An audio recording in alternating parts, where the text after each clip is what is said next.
Hi అండి, ఈరోజైతే గులాబ్ జామ్ చేద్దామని నేను ఈ గులాబ్ జామ్ మిక్స్ని అయితే తీసుకున్నాను. ఇది నేను 2 ప్యాకెట్స్ అయితే తీసుకున్నానండి గులాబ్ జామ్ మిక్స్ని. అలాగే ఇందులోని ఒక 2 టేబుల్ స్పూన్ల నెయ్యిని కూడా యాడ్ చేశానండి. అలాగే ఈ మిక్స్ని కలపడం కోసం నేను పాలను అయితే వాడానండి. పాలతో అయితే ఇంకా బాగా టేస్ట్ బాగుంటుంది కదా అనేసి పాలను అయితే తీసుకున్నాను. దీన్ని బాగా మెత్తగా మృదువుగా కలుపుకొని మూత పెట్టేసి పక్కన పెట్టుకోవాలండి.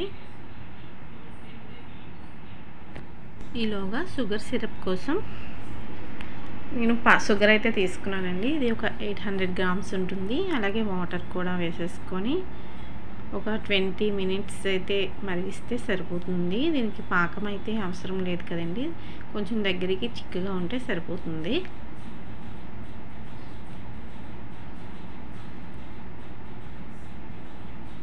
అలాగే ఇందులో కొంచెం ఇలాచీ పౌడర్ కూడా వేస్తున్నాను. బాగా కలుపుకోవాలి. తర్వాత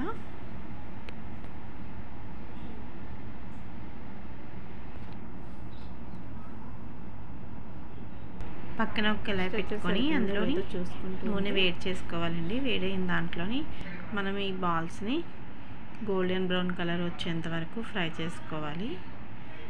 మనం మంటని మాత్రం మీడియం ఫ్లేమ్లో ఉంచుకుంటే బాగా ఫ్రై అవుతాయి. గోల్డెన్ కొంచెం కలబెట్టుకోవాలి.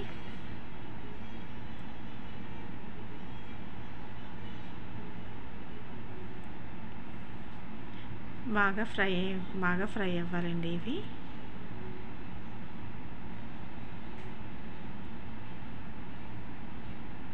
మంచి కలర్ వచ్చాయి కదా, ఇప్పుడు చక్కగా పక్కకి తీసి పెట్టేసుకోవాలి. ఇలాగే మిగతా బాల్స్ అన్నీ కూడాను ఫ్రై చేసేయాలి.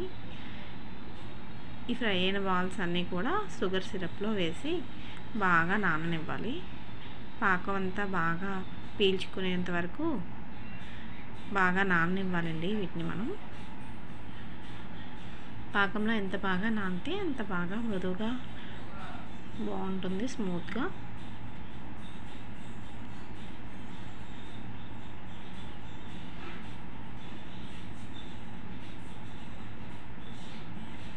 ఇలా బాగా నాననిచ్చుకోవాలి.